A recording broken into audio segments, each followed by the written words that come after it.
Hi guys, Mr. Talbot here for you. It is November 9th, so we're ready to start week 10, and along with it, we're ready to start our fourth unit. And we're going to finish up the fourth unit before Thanksgiving. So know the units are going quicker at this point, so make sure you're staying at a good pace. Make sure you're kind of keeping an eye on the schedule, completing all of your tasks. Before you begin Unit 4, we would like to take some time, see if you need to do a second attempt on the Unit 3 test and or make any revisions to your Unit 3 work. My goal is anything you turned in last week, you should see that grade by Wednesday morning. We could definitely see by Wednesday morning. I'm hoping a little bit before then, particularly with those essays. It takes a little while to grade, but hoping you're going to have some time this week that you can make some revisions if need be. You're going to notice this week you've got two sections of notes to do.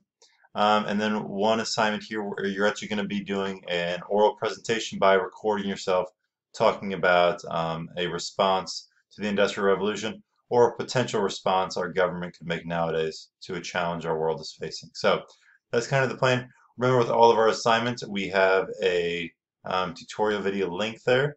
If you got questions about anything, please let me know. You're also going to see in the Schoology a link to our Sign Up Genius. So please feel free to take advantage of that if you feel like you need to meet and go over anything.